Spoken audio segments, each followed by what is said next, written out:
الحمد لله نحمده ونستعينه ونستغفره ونعوذ بالله من شرور أنفسنا ومن سيئات أعمالنا من يهده الله فلا مضل له ومن يضلل فلا هادي له وأشهد أن لا إله إلا الله وحده لا شريك له وأشهد أن محمدا عبده ورسوله أما بعد فإن خير الحديث كتاب الله وخير الهدي هدي محمد صلى الله عليه وسلم وشر الأمور محدثاتها وكل محدثة بدعة وكل بدعة ضلالة وكل ضلالة في النار. أعوذ بالله من الشيطان الرجيم. بسم الله الرحمن الرحيم. الله نزل أحسن الحديث كتابا متشابها مثانية تقشعر منه جلود الذين يخشون ربهم ثم تلين جلودهم وقلوبهم إلى ذكر الله ذلك هدى الله يهدي به من يشاء ومن يضلل الله فما له من هاد. وقال تعالى لو أنزلنا هذا القرآن على جبل لرأيته خاشعا متصدعا من خشية الله وتلك الأمثال نضربها للناس لعلهم يتفكرون. محترم حاضرین، خطبہ مسنونہ کے بعد میں نے دو مقامات سے قرآن کی آیت پڑھی. دوسری آیت سورہ حشر کی مشہور آیت ہے. اللہ رب العالمین نے اس میں ارشاد فرمایا کہ یہ قرآن اللہ کا کلام جو رمضان المبارک میں نازل ہونا شروع ہوا، نبی کریم صلی اللہ علیہ وسلم پر 23 سالہ مدت میں نازل ہوتا رہا، یہ کلام اگر ہم پہاڑ پر اتار دیتے، لو انزلنا ھذا القرآن علی جبل لرأیتہ، تو آپ اسے دیکھتے خاشعا متصدعا، کہ وہ ڈر کے مارے پست ہو کر ٹکڑے ٹکڑے ہو جاتا. دوسرے لفظوں میں یہ کہیں کہ ہیبت سے وہ پھٹ پڑتا. کون؟ پہاڑ اپنی سختی، ٹھوس پن اور اتنی بڑی مخلوق ہونے کے بعد قرآن کے نزول کی ایسی ذمہ داری اور ہیبت اس پہ ہوتی کہ اللہ رب العالمین فرما رہا ہے کہ اگر اس قرآن کو ہم پہاڑ پر نازل کر دیتے تو یہ پھٹ پڑتا، خشوع خضوع اور خوف اور دہشت سے یہ ریزہ ریزہ ہو جاتا، ٹکڑے ٹکڑے ہو جاتا. ہاں، اسی طرح ہم لوگوں کے لیے مثالیں بیان کرتے ہیں تاکہ لوگ غور و فکر کریں. اس مثال پر غور کیجئے. علامہ ابن قیم رحمہ اللہ فرماتے ہیں کہ اللہ تبارک و تعالی خالق و مالک نے یہ خبر دی کہ اگر وہ اپنا کلام ان پہاڑوں پر اتارتا، یہ ان کی بات کو اپنے الفاظ میں کہہ رہا ہوں، ان پہاڑوں پر اتارتا تو یہ خوف زدہ ہو جاتے، ہیبت میں مبتلا ہو جاتے. وَلَتَصَدَّعَتْ مِنْ خَشْيَةِ اللَّهِ، اور اللہ کی خشیت اور خوف سے یہ پھٹ پڑتے. خشیت اور خوف دو لفظ استعمال کر رہا ہوں. خوف عام ڈر کو کہتے ہیں، خشیت میں ڈر کے ساتھ اللہ کی تعظیم کا بھی پہلو ہوتا ہے، عظمت کا پہلو بھی ہوتا ہے. دونوں میں تھوڑا سا یہ فرق ہو گیا. تو اللہ تعالیٰ کی خشیت کی وجہ سے یہ پھٹ پڑتے. چنانچہ شیخ کہہ رہے ہیں فیا عجباً، تو کتنی عجیب بات ہے کہ گوشت کا ایک ٹکڑا، انسان کا دل اتنا سخت ہو گیا جو پہاڑوں سے بھی زیادہ ٹھوس ہے. اللہ تبارک و تعالیٰ کی آیتوں کو سنتا ہے، ہم اور آپ سنتے ہیں، انسان سنتے ہیں کہ تلاوت کی جا رہی ہیں، رب تبارک و تعالیٰ کا ذکر کیا جاتا ہے، پھر بھی یہ نرم نہیں پڑتے، ان کے اندر پستی اور خشوع پیدا نہیں ہوتا، ان کے اندر انابت نہیں آتی.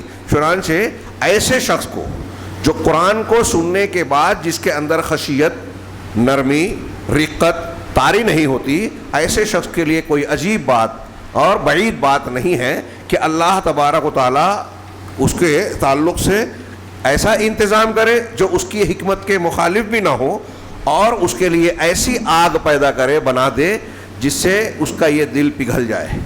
قرآن سے جس کا دل نہیں پگھل رہا ہے، قرآن کا جس دل پر اثر نہیں پڑتا، اس دل کی یہ کیفیت تقاضا کر رہی ہے کہ اللہ تبارک و تعالیٰ اس کے لیے ایسی آگ، بھیانک آگ بنائے جس سے اس دل کو پگھلا دے. کیوں؟ جبکہ اللہ کے کلام سے اس میں نرمی نہیں آئی. ہاں، اللہ تبارک و تعالیٰ کے زواجر، انہیں ڈانٹ ڈپٹ، اس کو قرآن میں جھنجھوڑنے والی باتیں، قرآن کی واضح و نصیحت کی باتیں، وہ باتیں کہ اگر کوئی بندہ ماننے والا پڑھ لے تو اس کا دل جو ہے پسج جائے، اللہ کے خوف اور دہشت سے بھر جائے. یہ باتیں جب اس کو ہلا نہیں رہی ہیں، اس پر اثر نہیں کر رہی ہیں، تو اس دنیا میں اور اللہ کی طرف انابت کر کے وہ شخص جو ہے اللہ کی محبت میں گھلتا نہیں ہے, اس کے ڈر سے روتا نہیں ہے, تو اس کو چاہیے کہ وہ دنیا کی زندگی میں تھوڑے دن مزے کر لے وے. فلیتمتع قلیلا, یہ علامہ ابن قیم کی عبارت ہے, تھوڑے دن مزے اڑا لے. ہاں, اس لیے کہ اس کے آگے مرنے کے بعد ایک ملین آدم ہے, اس کے دل کو پگھلانے اور نرم کرنے والی بہت ہی خطرناک اور عظیم چیز, اور وہ یقیناً عالم الغیب و شہادہ کی طرف لوٹایا جائے گا. یہ اللہ تبارک و تعالیٰ کے کلام میں ہم غور کر رہے ہیں کہ لوگوں کے لیے ہم نے یہ جو ہے مثالیں دی ہے, اس میں غور کریں, اور غور کریں کہ اللہ تبارک و تعالیٰ کہہ رہا ہے کہ پہاڑ پر یہ کلام اتارا جاتا تو وہ پھٹ پڑتا خوف اور دہشت کے مارے. ہمارے دلوں پر اثر نہیں پڑ رہا ہے, ہمارے دلوں پر اس کا اثر نہیں پڑ رہا ہے. دوسری طرف میں نے ایک آیت اور پڑھی, یہ عام دنیا داروں کی, ان لوگوں کی کیفیت اور حالت ہے جن پر قرآن کی تاثیر اپنا عمل نہیں دکھا رہی ہے. دوسری طرف اللہ نے فرمایا کہ اللہ نزل احسن الحدیث, یہ سورہ زمر کی آیت ہے کہ اللہ ہی ہے جس نے بہترین کلام, احسن الحدیث, بہترین حدیث نازل کی, سب سے اچھی, اس سے مراد قرآن ہے. قرآن کو نازل فرمایا متشابہن, جو ایک دوسرے سے ملتا جلتا ہے, فصاحت میں, بلاغت میں, اپنے الفاظ کے زور میں اور دوسری خوبیوں میں پورا قرآن ایک دوسرے کے ہم پلہ ایک جیسا ہے.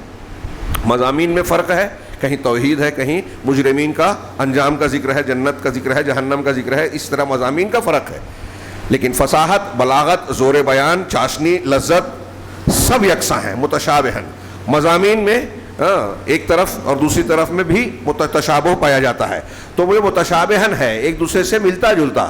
ہاں, مثانیہ, ایسا قرآن ہے جو بار بار دہرایا جاتا ہے, ہاں, اس کو بار بار پڑھا جاتا ہے اور اس کے مضامین بار بار دہرائے جاتے ہیں. تقشعر منہ جلود الذین یخشون ربہم, جس سے ان لوگوں کے دل جو اپنے پروردگار سے خشیت رکھتے ہیں, کی خشیت رکھتے ہیں, ڈرتے ہیں, اپنے پروردگار سے جو ڈرتے ہیں, اس سے ان لوگوں کے دل, ان کے رونگٹے کھڑے ہو جاتے ہیں. تقشعر و اقشعرار کہتے ہیں خوف اور دہشت سے انسان کے رونگٹے کھڑے ہو جانا, ہم اردو میں جو بولتے ہیں. تو اس سے ان لوگوں کے رونگٹے کھڑے ہو جاتے ہیں جو لوگ اپنے پروردگار کی خشیت رکھتے ہیں. ثم جلودہم وقلوبہم الی ذکر اللہ, ثم تلین جلودہم وقلوبہم الی ذکر اللہ, پھر ان کے دل اور ان کی چمڑیاں, ان کے رونگٹے اللہ کے ذکر کی طرف نرم پڑ جاتی ہے. علماء نے دونوں کی تفسیر, دونوں جملوں کو ملایا کہ اللہ نے کہا کہ سننے کے بعد جو اللہ کی خشیت رکھنے والے ہیں ان کے رونگٹے کھڑے ہو جاتے ہیں. ان کی جلد کا لفظ ہے عربی میں, اردو محاورے کے حساب سے ہم رونگٹے کا ترجمہ کر رہے ہیں, ان کے رونگٹے کھڑے ہو جاتے ہیں اور پھر نرمی آ جاتی ہے. رونگٹے کب کھڑے ہوتے ہیں؟ جب اللہ کا خوف طاری ہوتا ہے, اور نرمی کب آتی ہے؟ جب اللہ سے امید پیدا ہوتی ہے. یہ بات اکثر آپ سنتے ہوں گے کہ اللہ تبارک و تعالیٰ نے دونوں چیزوں کا حکم دیا ہے کہ اللہ کا خوف بھی ہمارے دلوں میں ہو اور اس سے امید بھی ہو. یہ انسان کی دنیا میں زندگی کو صحیح رکھنے کے لیے, جیسے ایک پرندے کی پرواز کو درست رکھنے کے لیے دو بازو اس کے ہوتے ہیں, دونوں ٹھیک ہوں تو پرواز ٹھیک ٹھاک ہوتی ہے. ایسے ہی انسان کی زندگی صحیح اور درست چلے, اس کے لیے خوف اور امید دونوں کا ہونا ضروری ہے. اگر انسان کے دل میں صرف اللہ کا ڈر ہی ڈر ہو جائے تو نا امید ہو جائے گا کہ میری تو بخشش نہیں ہوگی. جب انبیاء کا یہ حال ہے, نفسی نفسی نفسی کہیں گے, میں کس کھیت کی مولی ہوں, نا امید ہو جائے گا. اور جب نا امید ہو جائے گا تو یہ سمجھ لے گا کہ میری تو بخشش ہی نہیں ہوگی, چلو اور گناہ کر لو. یہ کفر کا راستہ ہے, نا امیدی.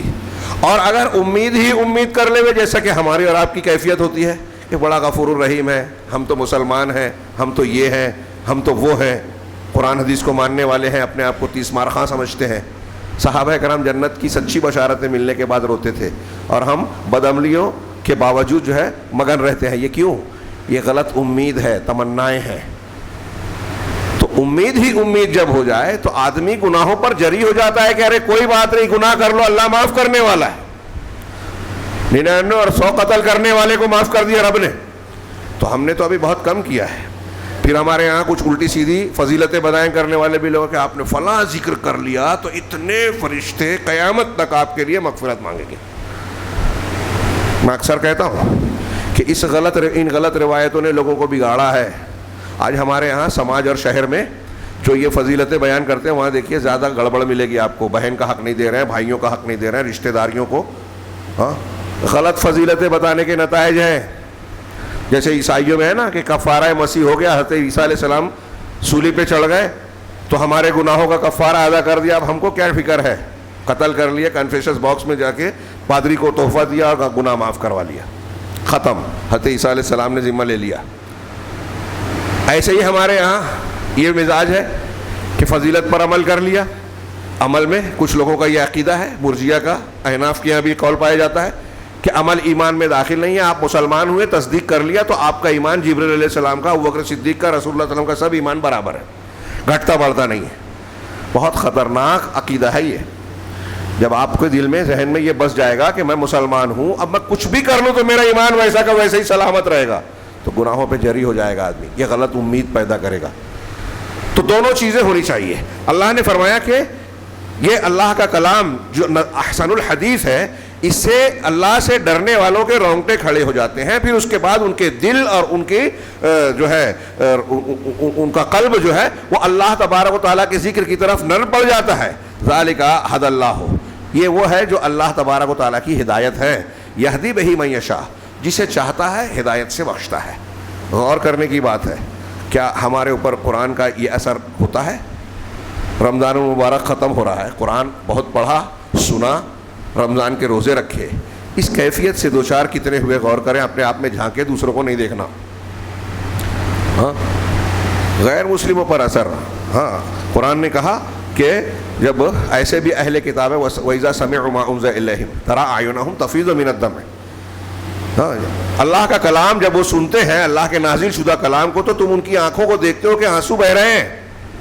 یہ نجاشی اور ان کے دربار میں آنے والے, حبشہ کے دربار میں جب حضرت جعفر طیار نے قرآن کی آیتیں پڑھی تو حضرت نجاشی جو مسلمان ہو گئے تھے, اللہ کے رسول نے ان کی وفات پر نماز جنازہ پڑھی, اور ان کے اساقفہ جو پادری تھے رونے لگے, غیر مسلم رونے لگے.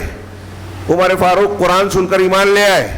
ایسے 50 سینکڑوں واقعات اللہ کے رسول صلی اللہ علیہ وسلم کے دور میں ملیں گے, اس کے بعد پوری تاریخ میں ملیں گے.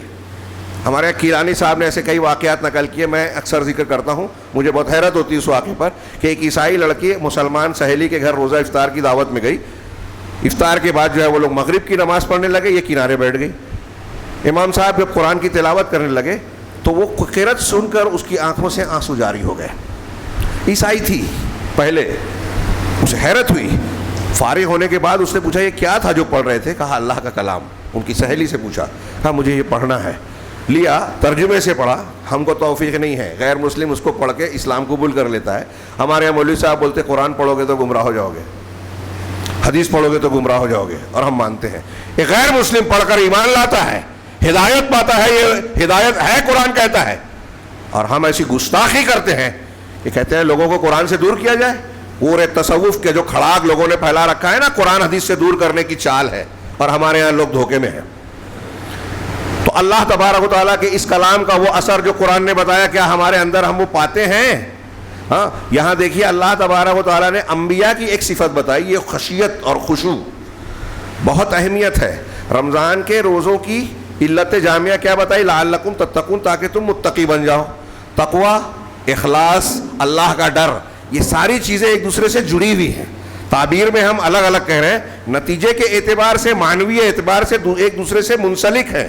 ایک نہیں ہوگا تو دوسرے میں کمی رہے گی. آپ کے اندر اللہ کا ڈر ہے تو ہی خلوص رہے گا, آپ کے اندر اللہ کا ڈر ہے تو ہی اللہ کے دین کی پابندی کریں گے. اللہ کی خشیت اور ڈر نہیں ہے تو دنیا کی کوئی طاقت آپ کو نیک نہیں بنا سکتی. بڑے بڑے قانون آئے, لوگوں نے قانون کی دھجیاں بکھیر دی. تو یہ اللہ کا ڈر بنیادی چیز ہے, یہ اہل ایمان کی ایک امتیازی صفت ہے. اللہ تبارک و تعالیٰ نے نبیوں کے بارے میں کہا انہم کانوا یسارعون فی الخیرات. یہ انبیاء کرام, پیچھے اس آیت سے پہلے انبیاء کا ذکر ہے کئی نبیوں کا, بنی اسرائیل اور حضرت ابراہیم علیہ السلام کے خانوادے کا. اس کے بعد اللہ نے کہا کہ یہ لوگ نیکیوں میں ایک دوسرے سے آگے بڑھتے تھے, تیزی کرتے تھے. سرعت سے یسارعون ہے, تیزی کرتے تھے, لپکتے تھے نیکیوں کی طرف. وَيَدْعُونَنَا رَغَبًا وَرَهَبًا, اور ہم کو پکارتے تھے رغبت کے ساتھ, شوق کے ساتھ, ورہبا, اور ڈر کے ساتھ. یعنی لالچ اور طمع بھی ہوتی تھی, ڈر اور خوف, دونوں چیزیں ہونا چاہیے. اچھی طرح دماغ میں رکھیے, ہمارے یہاں کچھ لوگ ابھی میں نے کسی درس میں ذکر کیا، وہ جھوٹی سچی باتیں سناتے ہیں کہ فلاں بزرگ اور بزرگاں نے کہا کہ ایک ہاتھ میں پانی لے لیتی، ایک ہاتھ میں آگ لے لیتی، آگ سے جو ہے جنت کو جلا دیتی، پانی سے جو ہے جہنم کو بجھا دیتی، کہ لوگ جہنم کے خوف سے اللہ کی عبادت کریں، جنت کے شوق سے کریں، نہیں، اللہ کی رضامندی کے لیے کریں، یہ نہ ہو اس کے لیے میں ایسا کرتی، جھوٹی بات، اور اگر صحیح بھی ہو تو قرآن کے خلاف بات۔ کیا ان کا درجہ انبیاء سے اونچا ہے؟ یہ انبیاء کرام کی صفت اللہ بتا رہا ہے کہ اللہ کو کیسے پکارتے ہیں، رغبا و رہبا، رغبت کے ساتھ، رہبت کے ساتھ، رغبت شوق، امید، رہبت یعنی خوف، ہیبت، اللہ کا ڈر بھی ہوتا اور اللہ سے اس کے اجر و ثواب معافی کی امید بھی ہوتی۔ وَكَانُوا لَنَا خَاشِعِينَ، وَكَانُوا لَنَا خَاشِعِينَ، اور وہ ہم سے مسلسل ڈرنے والے تھے۔ میں مسلسل ڈرنے والا ترجمہ کر رہا ہوں، ہاں، اس لیے کہ یہ عبارت اور فعل اس میں فاعل وغیرہ کی جو اس کا صیغہ ہے خاشعین، یہ عبارت اس کا تقاضا کر رہی ہے کہ ان کے دلوں میں دائمی طور سے اللہ کا خوف ہوتا ہے۔ صرف رمضان میں اللہ سے ڈریں، صرف رمضان میں نماز پڑھیں، نہیں، صرف رمضان میں قرآن سے تعلق ہو، نہیں، جب مصیبت آئے تب اللہ کو یاد کریں، بعد میں بھول جائیں، نہیں۔ کانوا لنا خاشعین، کہ ان کے دلوں میں اللہ کا خوف مسلسل ہوتا تھا۔ یہ ایک انبیاء کی صفت بتائی۔ عام مومنوں کی صفت سورہ انفال میں اللہ تبارک و تعالیٰ نے بتائی، انما المؤمنون اذا ذکر اللہ وجلت قلوبہم، کہ مومنین تو وہ ہیں کہ جب اللہ کا ذکر کیا جاتا ہے تو ان کے دل دہل جاتے ہیں، لرز جاتے ہیں۔ کیوں؟ اللہ تبارک و تعالیٰ کی ایسی عظمت ہے، ہیبت ہے، اس کا جلال ان کے ذہن و دماغ میں اس طرح پیوست ہے کہ اللہ کا ذکر ہی ہوتا ہے تو آدمی سنجیدہ ہو جاتا ہے۔ کیا ہم ہوتے ہیں؟ یہ مومنین کی ایک صفت بتا رہا ہے۔ کون؟ اللہ کا کلام۔ یہ غلط نہیں ہے، ہو سکتا، ہم غلط ہیں، ہو سکتے ہیں، ہم اپنے آپ کو مومن کہہ رہے ہیں، ہاں، اور بہت سارے مقامات پہ ہمارے ہاں ایسی باتیں کرنے والے بھی اس سماج میں نظر آتے ہیں کہ میں اللہ کے سوا کسی سے نہیں ڈرتا، جبکہ یہ صحیح نہیں ہوتا۔ اللہ کا ڈر ہوگا تو آپ شریعت کی پابندی کریں گے، اللہ کا ڈر ہوگا تو آپ کسی پر ظلم نہیں کریں گے، اللہ کا ڈر ہوگا تو آپ اللہ کے کلام کے آگے جھک جائیں گے، رسول کی بات کے سامنے جھک جائیں گے۔ لیکن کیا ہمارے سماج میں ایسا ہوتا ہے؟ جب ایسا نہیں ہوتا تو اپنے عمل سے ہم کہہ رہے ہیں کہ ہم اللہ سے نہیں ڈرتے۔ اللہ کا ڈر ہوگا تو کیا کیفیت ہوگی؟ تو مومنین کی یہ صفت بتائی، صرف اللہ کا نام، کیونکہ اللہ کی عظمت و جلال، اس کی کبریائی، اس کی ہیبت، اس کے اسماء و صفات کا علم انسان کو اللہ تبارک و تعالیٰ سے لرزاں برندام رکھتا ہے۔ جو جتنا اللہ کو جانتا ہے وہ اتنا زیادہ اللہ سے خوف زدہ ہوگا، امید اور خوف دونوں ہوگا۔ آپ دیکھیے، ہم نے اس سے پہلے کئی مرتبہ ذکر کیا، حتی اذا فزع عن قلوبہم، سورہ سبا کی آیت ہے، اس کی آیت کو اور اس کی شرح میں بخاری کی حدیث ہے، مسانید کی حدیث ہے، اس کو آپ دیکھیں گے کہ اللہ تبارک و تعالیٰ جب کسی فیصلے کا، وحی کا صرف ارادہ کرتا ہے تو فرشتے دہشت زدہ ہو کر بے ہوش ہو جاتے ہیں، آسمان ہلنے لگتا ہے، لرز جاتا ہے۔ یہ فرشتے اور آسمان، اللہ نے کہا نا پہاڑ جو ہے وہ ریزہ ریزہ ہو جاتا، آسمان ہل جاتا ہے اور فرشتے بے ہوش ہو جاتے ہیں۔ جو جتنا اللہ کو جانتا ہے اتنا زیادہ دہشت زدہ ہوتا ہے، خوف زدہ ہوتا ہے۔ اور انبیاء کرام سب سے زیادہ اللہ کو جاننے والے، اس لیے سب سے زیادہ خشیت اور خوف والے۔ چنانچہ مومنین کی یہ شان ہے کہ اللہ تبارک و تعالیٰ کا جب ذکر ہوتا ہے، وجلت قلوبہم وَإِذَا تُلِيَتْ عَلَيْهِمْ آیاتُهُ، جب اللہ کی آیتوں کی تلاوت ان پر کی جاتی ہے، زادتہم ایمانا، تو ان کے ایمان میں اضافہ ہو جاتا ہے۔ وَعَلَىٰ رَبِّهِمْ يَتَوَكَّلُونَ، اور اپنے پروردگار پر ہی وہ اعتماد و بھروسہ کرتے ہیں، اسی سے مانگتے ہیں، اسی پر امید رکھتے ہیں، اسی سے امید رکھتے ہیں۔ یہ اللہ تبارک و تعالیٰ نے مومنین کی شان بتائی۔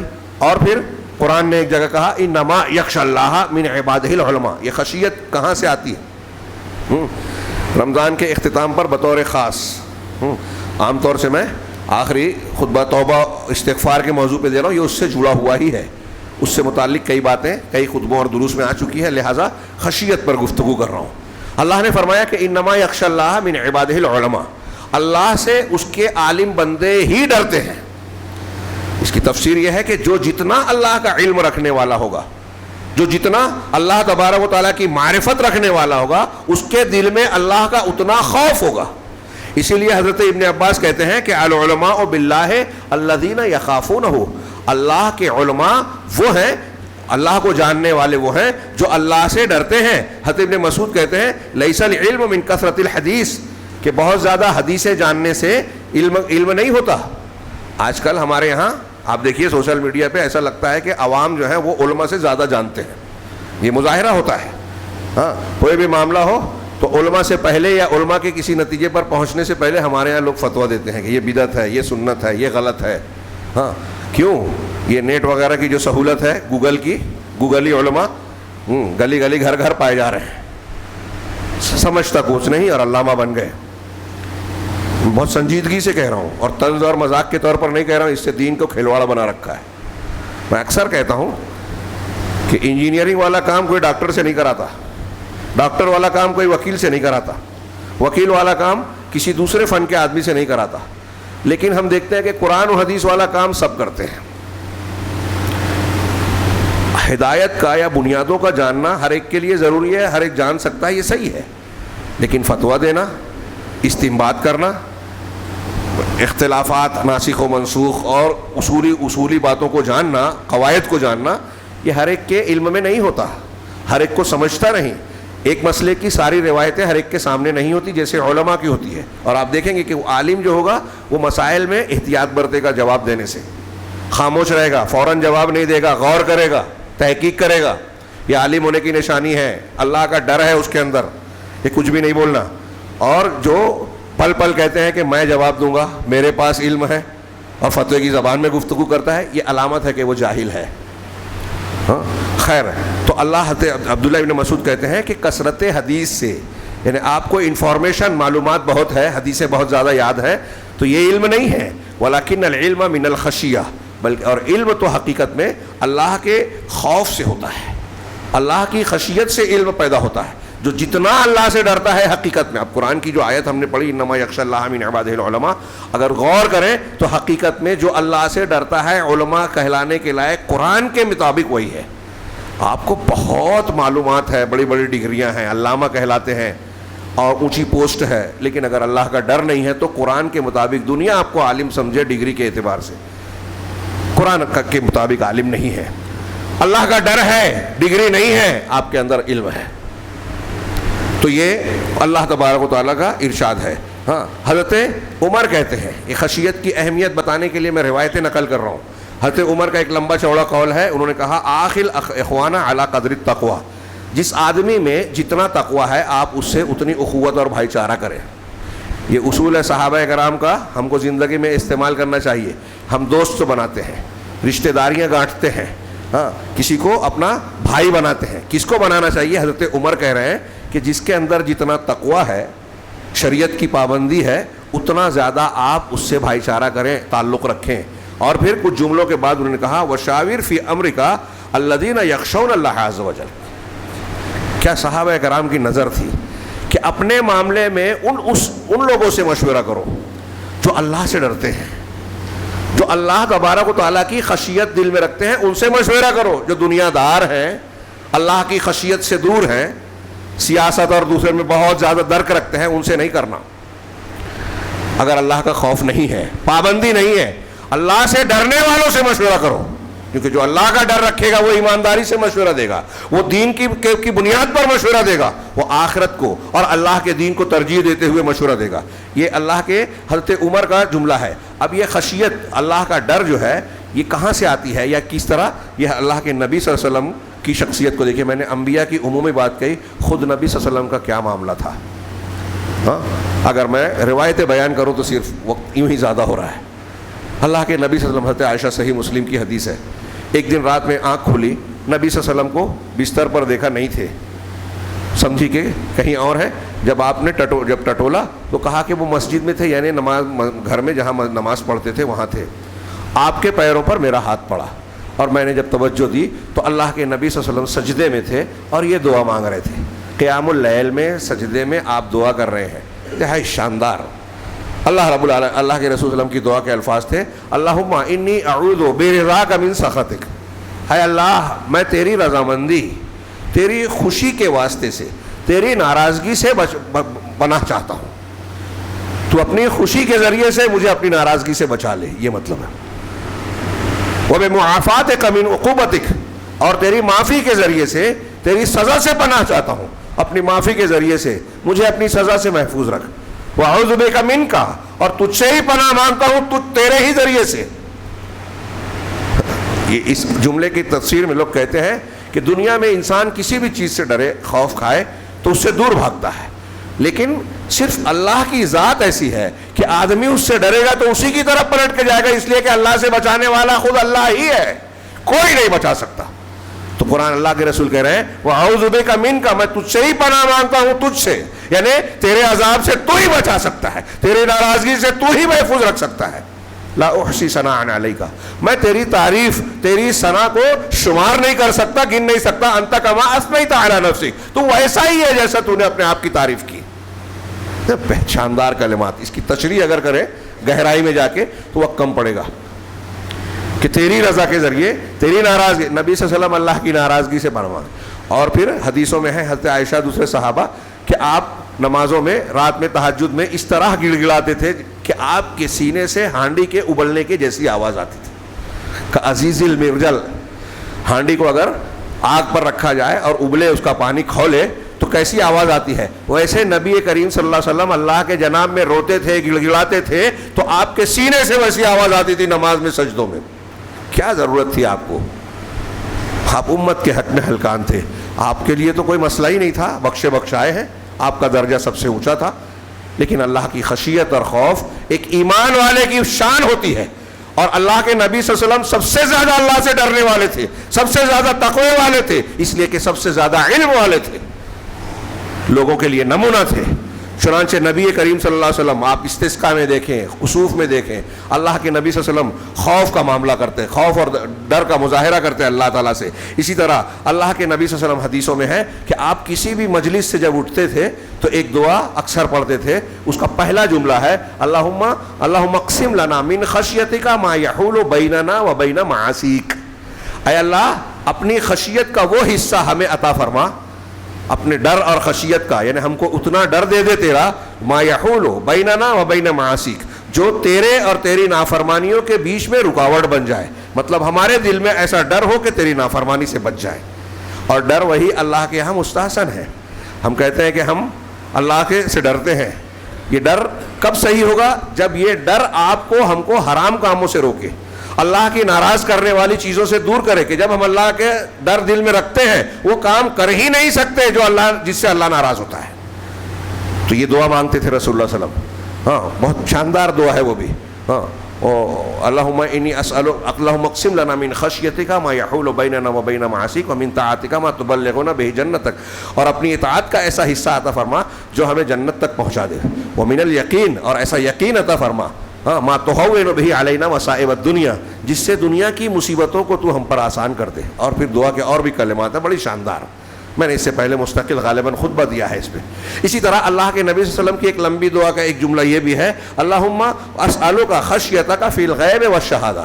اے اللہ میں تیری خشیت مانگتا ہوں حاضر میں اور غیب میں بھی، یعنی غیب کی حالت جب لوگوں کی نگاہوں سے چھپا ہوں اور جب لوگوں کے سامنے ہوں. ہمارے یہاں ہوتا یہ ہے کہ لوگوں کے سامنے ہم نیک بنتے ہیں، خاص طور سے اگر کوئی پہچانتا ہے، ان کے سامنے ہم شریف ہیں، نیک ہیں، مسجد میں اچھے ہیں، مدرسے میں ٹھیک ہیں، گھر میں ابا اماں کے سامنے اچھے ہیں.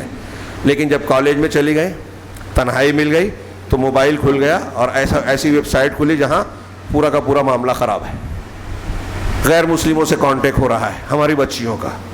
ہاں، ہماری نگاہیں نہیں ہیں، ان کے دل میں ہم نے اللہ کا ڈر پیدا نہیں کیا. تربیت اگر کرنی ہے بچوں کی، یہ بات دھیان رکھیے، ان بچیوں کو بچانے کے لیے میں بھی بار بار کہہ رہا ہوں کہ توحید، جنت جہنم کا خوف، آخرت کا یقین، اللہ کی کا خوف، اس کے بغیر ہم روک نہیں پائیں گے. ہاں، دنیا کی باتیں کریں. ہمارے یہاں اللہ کے نبی صلی اللہ علیہ وسلم نے کہا نا کہ قبرستان جائیں.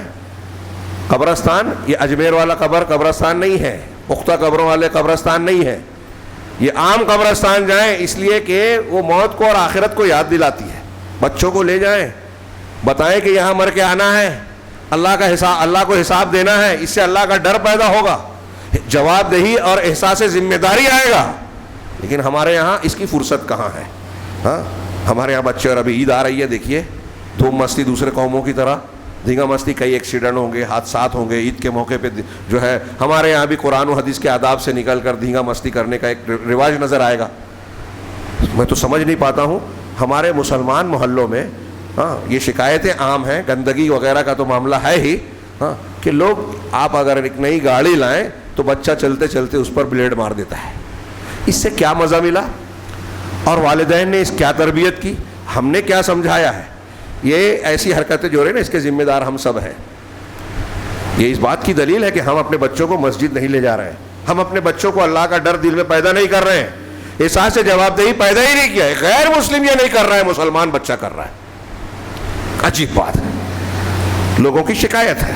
ہاں تو اللہ کے رسول صلی اللہ علیہ وسلم نے کہا, یہ دعا سکھائی. ہاں اس طریقے سے آپ اور بھی روایتیں دیکھ سکتے ہیں. اللہ کے نبی صلی اللہ علیہ وسلم نے فرمایا کہ ایک شخص تھا, ہاں اس نے اپنے ماں باپ سے, اپنے بچوں سے کہا کہ میں نے کوئی خیر نہیں کیا, میں جب مر جاؤں تو میری لاش کو جلا دینا اور آدھی ہوا میں اڑا دینا, آدھی پانی میں بہا دینا. آپ روایت سن چکے ہیں بہت مرتبہ. ہاں ایسا ہی کیا گیا. اللہ نے اسے زندہ کیا. پوچھا کہ تو نے یہ کام کیوں کیا؟ بظاہر اس نے اللہ سے بچنے کے لیے ہی کیا تھا, لیکن اس نے کہا من خشیتک. ایک روایت میں ہے من خشیتک, ایک روایت میں من مخافتک, تیرے ڈر اور خشیت کی وجہ سے میں نے ایسا کیا. فغفر اللہ له, اللہ نے اسے معاف کر دیا. یہ اللہ کا ڈر بہت ضروری چیز ہے. اس کے بغیر تقوی نہیں ہوگا, اس کے بغیر اللہ کے کلام اور قرآن کی ہمارے دلوں پر تاثیر نہیں ہوگی. اور یہ جب ہوگا, خشیت نہیں ہوگی تو ہم گناہ پر جری ہوتے ہیں, اور خشیت نہیں ہوتی تو گناہ کرنے کے بعد شرمندگی بھی نہیں ہوتی. اللہ تبارک و تعالیٰ کو بندے کی طرف سے یہ پسند ہے کہ اس کے دل میں اللہ کا ڈر ہو. اگر غلطی ہو جائے انسانوں سے, یہ اللہ نے یہ نہیں چاہا کہ غلطی نہ کریں. اللہ نے فرمایا, اللہ کے رسول نے فرمایا صلی اللہ علیہ وسلم, لو لم تذنبوا لذهب اللہ بکم, اگر تم گناہ نہیں کرو گے تو اللہ تم کو ختم کرے گا. وَلَجَاءَ بِقَوْمٍ, اور ایسی قوم کو لائے گا جو گناہ کریں گے اور مغفرت طلب کریں گے, اللہ ان کو معاف کرے گا. اللہ کو مغفرت طلب کرنا, بھائی توبہ والا مضمون آ گیا, بہت پسند ہے. اور میں یہ بیان کر چکا ہوں, اب سن چکے ہیں کہ عظیم کاموں کے اخیر میں اللہ کی شریعت ہم کو توبہ اور استغفار سکھاتی ہے. توبہ اور استغفار سکھاتی ہے کہ جب آپ نماز ختم کریں تو آخر میں اللہم انی ظلمت نفسی, مغفرت طلب کریں. سلام پھیرے تو استغفر اللہ کہیں. حج کے آخر میں جو ہے عرفات سے لوٹنے کے بعد جو ہے ذکر و اذکار کے ساتھ استغفار کریں. مجلس کے خاتمے پر استغفار کریں. اللہ کے نبی صلی اللہ علیہ وسلم کو اذا جاء نصر اللہ جب کہا گیا تو کہا فسبح بحمد ربک واستغفرہ, اپنے رب کی حمد کے ساتھ تسبیح بیان کیجیے اور استغفار کیجیے. یعنی عمر کے آخری حصے میں خوب استغفار کیا جائے. ایسے ہی رمضان کے اختتام پر ہمیں استغفار کرنا چاہیے. اللہ کو توبہ استغفار بہت پسند ہے, شرمندگی کے آنسو بہت پسند ہے. ہاں مسلم شریف کی حدیث آپ نے سنی ہے کہ اللہ تعالیٰ بندے, گنہگار بندے کی توبہ سے اس بندے سے کہیں زیادہ خوش ہوتا ہے جو صحرا میں جائے, اونٹ کو باندھ کر سو جائے, اس کا اونٹ گم ہو جائے اور وہ ناامید ہو جائے کہ اب میرا اونٹ چلا گیا, میں یہاں سے بچ کر نہیں نکل سکتا. کھانے پینے کا سارا سامان نکلنے کا سبب وہی تھا. ہاں اچانک اس کی آنکھ کھلتی ہے اور وہ دیکھتا ہے کہ اس کا اونٹ اپنے ساز و سامان کے ساتھ وہاں سامنے کھڑا ہے, اور وہ دیکھ کر انتہائی خوش ہوتا ہے. خوشی کے مارے اس کے حواس جو ہے سلامت نہیں رہتے, اور وہ کہتا ہے اللہم انت عبدی وانا ربک. الٹا کہہ دیتا ہے کہ اے اللہ تو میرا بندہ, میں تیرا رب ہوں. کہنا چاہیے کہ میں تیرا بندہ, تو میرا رب ہے, الٹا کہہ دیتا ہے خوشی کے مارے. اللہ تعالیٰ اپنے بھولے بسرے گنہگار بندے کی توبہ سے اس بندے سے زیادہ خوش ہوتا ہے. اللہ ہوش و حواس نہیں کھوتا, اس سے زیادہ خوش ہوتا ہے. یہ بیان کیا گیا.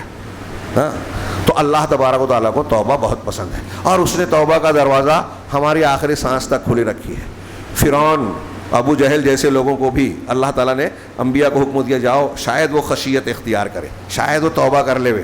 تاکہ اللہ جانتا تھا, لیکن حجت پوری کی. ان کے لیے بھی توبہ کے دروازے کھلے رکھے. منافقین کے لیے سورہ توبہ پڑھیے, اس میں منافقین کی توبہ کا ذکر ہے, کافر مشرک کی توبہ کا ذکر ہے, مومنین کی توبہ کا ذکر ہے, صحابہ نبی صلی اللہ علیہ وسلم کی توبہ کا ذکر ہے, انبیاء کی توبہ کا ذکر ہے. اللہ کو توبہ بہت پسند ہے. بندہ گناہ کرتا ہے, اللہ کہتا ہے میرے رب نے, میرے بندے نے گناہ کیا اور کہہ رہا ہے کہ مجھے معاف کرو. وہ جانتا ہے کہ اس کا ایک رب ہے جو گناہ پر پکڑتا بھی ہے, معاف بھی کرتا ہے. فرشتوں گواہ رہو میں نے اسے معاف کر دیا. پھر گناہ کرتا ہے, پھر کہتا ہے رب اغفر لی. اللہ تعالیٰ پھر فرشتوں سے یہی کہتا ہے, پھر کرتا ہے, فرشتوں سے تیسری مرتبہ کہتا ہے میرے بندے نے پھر گناہ کیا, پھر اس نے سچے دل سے معافی مانگی. تم گواہ رہنا میں نے اسے معاف کیا, اور جب تک وہ ایسا کہتا رہے گا میں معاف کرتا رہوں گا. ہمارے سامنے صحابہ کرام کی مثال ہے. غامدیہ، معیذ اسلمی، وہ صحابی جنہوں نے روزے کی حالت میں اپنی بیوی سے تعلق قائم کر لیا، یہ خود آ کر اللہ کے رسول سے کہہ رہے ہیں کہ ہم پر حد جاری کیجئے، ہم سے ایسی ایسی غلطی اور گناہ ہو گیا. تھوڑی دیر کے لیے اس کا تصور کیجئے کہ ایک عورت زنا کرتی ہے، کسی کو معلوم نہیں ہے، وہ خود عدالت میں آ کے کہہ رہی ہے میں نے کیا ہے، مجھ کو سزا دیجئے. موقع دیا گیا کہ جاؤ بچہ پیدا ہو جائے تب آنا. کتنا ٹائم ملا، پھر آئے، پھر آئی، پھر موقع ملا کہ ان کہا کہ بچہ ابھی تمہارے سینے سے غذا حاصل کرتا ہے، جب یہ اناج کھانے لگا تب آنا. پھر موقع ملا کہ وہ کہہ دیتی اگر کہ میں نے جھوٹ کہا تھا، بچ جاتی کیونکہ کسی نے شکایت نہیں کی تھی. لیکن پھر بچہ کھانے لگا اناج، تو پھر آ کے کہتی ہے اللہ کے رسول اب یہ دیکھیے بچہ اناج کھا رہا ہے، روٹی کھا رہا ہے، اب مجھ پر سزا نافذ کیجیے. اللہ کے رسول صلی اللہ علیہ وسلم نے کہا لے جاؤ. بچے کو ایک صحابی کے حوالے کیا. یہ توبہ تھی. توبہ کرنے کے بعد کتنا لمبا قائم ہے. حضرت کعب ابن مالک اور ان کے ساتھیوں کا جو واقعہ ہوا لمبا، جس کا موقع نہیں ہے، اللہ کے رسول صلی اللہ علیہ وسلم بغیر عذر کے غزوے میں شریک نہیں ہوئے. اللہ کے رسول صلی اللہ علیہ وسلم نے بائیکاٹ کا اعلان کیا. 50 دنوں تک مدینہ میں اس طرح زندگی گزارتے رہے کہ کوئی سلام کا جواب دینے والا نہیں ملتا تھا. بیوی کو الگ کروا دیا گیا. اپنے چچا زاد بھائی محبوب بھائی کے پاس چھپ چھپا کے گئے، سلام کیا، بار بار منہ پھیر لیا، کہا میں تم کو اللہ کی دعائی دیتا ہوں، بتاؤ کہ میں اللہ اور اس کے رسول سے محبت کرتا ہوں یا نہیں. تو آخر میں انہوں نے صرف اتنا کہا کہ اللہ اور اس کے رسول زیادہ جانتے ہیں، اللہ اور اس کے رسول زیادہ جانتے ہیں، میں کچھ نہیں کہہ سکتا. 40ویں دن بیوی کو الگ کر دیا گیا. 50ویں دن توبہ قبول ہوئی. سجدے میں گر گئے کہ اللہ تبارک تعالیٰ نے میری توبہ قبول کی ہے. اور اللہ کے رسول نے فرمایا جب انہوں نے ملاقات کی کہ پوری جب سے تم پیدا ہوئے ہو آج تک ایک آپ تمہاری زندگی کا سب سے بہترین دن ہے کہ اللہ نے تمہاری توبہ قبول کر لی. ہماری بھی اگر توبہ قبول ہو جائے تو ہمارے لیے سب سے بہترین دن ہوگا. یہ توبہ کب ہوگی؟ جب اللہ کی خشیت ہوگی، جب قرآن کا صحیح علم ہوگا، جب رمضان کو اس کی روح کے ساتھ ہم رکھیں گے. لیکن ہم نے تو رمضان المبارک کو مادی چیزوں کا موقع بنا دیا، موسم بنا دیا. خواتین جو ہے کھانے پکانے میں وقت گزارتی ہیں، مرد جو ہے کمانے میں، روپیہ پیسہ بنانے میں، افطاری کا سامان اور نہ جانے گپ شپ کی کون کون سی مجلسیں چلتی ہیں رات رات بھر. نیکیاں، لیلۃ القدر، سب مذاق بن گیا ہے. شب برات کو ہمارے ہاں کاروبار بند ہوتا ہے جس کی فضیلت کوئی ثابت ہی نہیں ہے، شیعوں کی بنائی ہوئی رات ہے. اور لیلۃ القدر کو لوگوں کو پتہ ہی نہیں رہتا کہ فضیلت والی رات ہے، جبکہ یہ قرآن سے ثابت ہے لیلۃ القدر خیر من الف شہر. اللہ کا کلام ہم پر اثر کر رہا ہے. یہ جو میں نے شروع سے پڑھا ہے کہ قرآن اگر نازل کیا جائے پہاڑ پر تو پہاڑ پھٹ پڑتا، مومنوں کا دل جو ہے اس سے لرز جاتا ہے. ہمارے دل پر کوئی اثر نہیں پڑ رہا ہے. لیلۃ القدر کی فضیلت قرآن بتا رہا ہے، اثر نہیں ہے. شیعہ بتا رہے ہیں کہ 15 شعبان ہے، ہمارے اوپر اثر ہے. قرآن کی مان رہے ہیں؟ نہیں مان رہے ہیں. قرآن کہہ رہا ہے سود حرام ہے، ہم لین دین کر رہے ہیں، فتوے نکال رہے ہیں، راستے نکالتے ہیں. قرآن کہہ رہا ہے رسول کی بات کی اطاعت کرو، رسول کی مخالفت کرو گے تو اللہ کا عذاب آئے گا. ہم کہتے ہیں نہیں رسول کی بات ٹھیک ہے، حدیث ٹھیک ہے، لیکن ہمارے مسلک نے نماز کا یہ طریقہ بتایا، ہمارے امام کا یہ مسلک ہے، ہمارے پیر صاحب نے یہ بتایا ہے، اللہ کے رسول کی حدیث وہ بھی جانتے تھے، ہم نہیں مانیں گے. یہ جملہ آخر والا نہیں کہتے، لیکن پریکٹیکل میں یہی ہوتا ہے. بزرگوں کی سن رہے ہیں، پیر صاحب کی مان رہے ہیں، فلاں کے ہاتھ پر بیعت کر لیا، اب اللہ اور اس کے رسول کی بات پڑھنے کی بھی ضرورت نہیں ہے. تو پھر یہ رمضان جو ہے مذاق ہے؟ اس مہینے میں صرف قرآن آپ نے کان سے سن لیا کافی ہے؟ نہیں. قرآن اگر دلوں میں نہیں اتر رہا ہے، اس کی تاثیر نہیں ہو رہی ہے، تو ہمارا ایمان قابل غور ہے. یہ ابھی میں نے پہلا قول جو پیش کیا، علامہ ابن قیم کہہ رہے ہیں کہ پہاڑ پھٹ پڑتا اللہ کے خوف سے، قرآن کے ذمہ داری سے. اور انسان کا دل جو اتنا سخت ہو گیا ہے، یہ سب سے بڑی بیماری ہے دل کی بیماریوں میں، کہ ہم پر واعظ و نصیحت اثر نہ کرے، جنت و جہنم کا کوئی فرق نہ پڑے، ہم پر اثر نہ پڑے. یہ سب سے بڑی بیماری ہے. یہ میں نہیں کہہ رہا ہوں، قرآن کی وجعلنا قلوبہم قاسیہ، قرآن نے کہا یہود و نصارہ کے بارے میں کہ ہم نے ان کے دلوں کو قاسی، سخت بنا دیا، یعنی نصیحت اثر نہیں کرتی. اہل علم نے کہا کہ یہ سب سے بڑی بیماری ہے دل کی، کہ قرآن آپ جہنم کا ذکر سنے کوئی فرق نہ پڑے، قرآن سنے کوئی فرق نہ پڑے. اگر رمضان المبارک ہم نے پورا گزار دیا، رسمی طور پر عبادت کی بھی، اور دل میں اللہ کا خوف نہیں آیا، تو پھر ہم سے زیادہ محروم اور بدقسمت کوئی نہیں. وقت کافی زیادہ ہو گیا. اللہ تبارک و تعالیٰ کی طرف رجوع کرنے کا اس سے بہتر موقع رمضان کا نہیں تھا. شاید آج آخری دن ہو. اللہ کے نبی صلی اللہ علیہ وسلم نے یہاں بھی ہم کو جو حکم دیا کہ اب ہلال عید کے نظر آتے ہی جو کیا کرنا ہے، ہمیں سب سے پہلے زکوٰۃ الفطر دینا ہے، صدقۃ الفطر. اللہ کے نبی صلی اللہ علیہ وسلم نے فرمایا حضرت ابن عباس کی روایت ہے کہ نبی کریم صلی اللہ علیہ وسلم نے فرض رسول اللہ صلی اللہ علیہ وسلم زکوٰۃ الفطر طہرۃ للصائم من اللغو والرفث وطعمۃ للمساکین، کہ اللہ کے رسول صلی اللہ علیہ وسلم نے زکوٰۃ الفطر کو فرض کیا، متعین کیا، جو روزے دار کے لیے لغو اور رفث، حالت روزہ میں ہم سے کچھ نہ کچھ لغویات لایانی کام ہو جاتے ہیں، کچھ ایسی باتیں زبان سے نکل جاتی ہے جو نہیں بولنا چاہیے کیونکہ ہم روزے کی حالت میں، عبادت کی حالت میں، تو غلطیاں، تقصیر، خطائیں ہوتی ہے۔ دیکھیے یہاں بھی توبہ کا راستہ بتایا گیا، مغفرت کا۔ تو رمضان کے روزوں میں جو لغزشیں ہو گئی بشری تقاضے سے، جب ہم صدقۃ الفطر ادا کریں گے تو یہ اس کا کفارہ ہوگا، طہرتاً، یہ اس سے صفائی ہوگی، اور یہ مسکینوں کا کھانا ہوگا۔ فمن اداہا قبل الصلاۃ، جو اسے نماز عید سے پہلے ادا کرے گا تو یہ اس کا ادا ہوگا۔ فہیہ زکاتن، تو یہ زکات الفطر ہوگا۔ فہیہ زکات مقبولہ، تو یہ قبول کیے جانے والی زکات الفطر ہوگی۔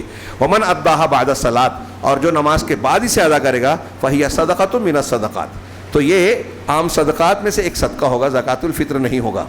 یہ احمد اور ابن ماجہ کی روایت ہے، حسن ہے، علامہ البانی نے صحیح ابن ماجہ میں اس کو ذکر کیا۔ اسی طرح بخاری مسلم میں حضرت ابن عمر کی روایت ہے کہ اللہ کے رسول صلی اللہ علیہ وسلم نے ہر مسلمان، مرد ہو، عورت ہو، آزاد ہو، غلام ہو، حر او عبد علی کل مسلم، حر او عبد ذکر او انثی، مرد ہو یا عورت، آزاد ہو یا غلام، ہر مسلمان پر زکات الفطر کو فرض کیا ہے۔ سام من تمر، ایک سا کھجور، اور سام من شعیر، یا ایک سا جو، اور سام من حنطہ او طعام، اور گیہوں کی ایک سا، اور سام من زبیب، یا منقے کی، اور بعض روایتوں میں پنیر کا بھی لفظ ہے۔ ایک سا، ایک سا کسے کہتے ہیں؟ ہمارے یہاں لوگوں نے لکھا 2 کلو 665 گرام، کچھ لوگوں نے کہا 2.5 کلو سے کچھ زیادہ، صحیح بات ہے۔ یہ سا ایک ماپ ہے، اس میں اگر آپ الگ الگ کوالٹی کا اناج رکھیں گے تو وزن الگ الگ آئے گا، لہٰذا آدمی کو 3.25 کلو یا اس کے آس پاس ہی نکال دینا چاہیے، بہتر ہے 3 کلو ایک آدمی نکالے۔ اور یہ ہر شخص پر فرض ہے، غریب پر بھی۔ اہل علم نے یہ کہا کہ اسی کو نہیں دینا ہے جس کے گھر میں ایک دن کا کھانا بھی نہ ہو۔ ایک دن کا کھانا اگر نہیں ہے کسی کے گھر میں تو وہ شاید معاف ہوگا۔ اور زکوٰۃ الفطر انہیں ہی دینا ہے جو زکوٰۃ کے مستحقین ہیں۔ کب سے دینا ہے؟ یہ نماز ہلال عید کے نظر آنے سے نماز عید سے پہلے تک، اور اگر 1-2 دن پہلے دیا جائے تو بھی جائز ہے۔ یہ زکوٰۃ الفطر سے متعلق موٹی موٹی باتیں۔ ہر ایک پر فرض ہے۔ یہ جو کہتے ہیں کہ جس پر زکوٰۃ فرض ہے اسی پر صدقۃ الفطر فرض ہے، غلط ہے۔ اللہ سے ڈریں، یہ حدیثیں صاف صاف ہیں۔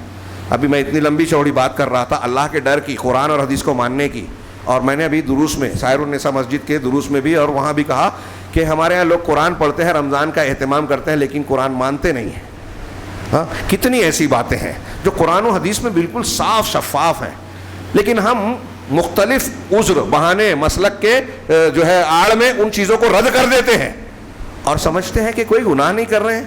کتنی بڑی گستاخی ہے، مسلمانوں پر آنے والی مصیبتوں کی یہ بڑی بڑی وجہ ہے، سب سے بڑی وجہ کہ ہم قرآن حدیث نہیں مان رہے ہیں، شرک کر رہے ہیں، حرام کھا رہے ہیں، اور پھر اس کو شریعت، اس کے بعد یہ غلط فہمی میں ہے کہ ہم شریعت کے پاس پر قائم بھی ہیں۔ تو خیر، یہ صدقۃ الفطر ہر شخص کو ادا کرنا ہے۔ یہ اتنا سرکولیشن ہوگا کہ کوئی غریب سے غریب بھی جو ہے اس دن بھوکا نہ رہے۔ یہاں یہ بھی رہے کہ غلہ ہی شریعت میں بتایا گیا۔ ابھی یہ بھی واٹس ایپ پر بحث چلتی ہے، ہمارے بعض علماء نے بھی کہا کہ قیمت دے سکتے ہیں۔ جہاں غلہ دینے کی شکل نہ ہو، امریکہ، سعودی ایسی کچھ جگہوں پر ہو سکتا ہے کہ کوئی لینے والا نہ ہو ایسا، تو وہاں یہ گفتگو ہوگی، لیکن جہاں یہ لین دین ہے وہاں غلہ ہی دینا چاہیے۔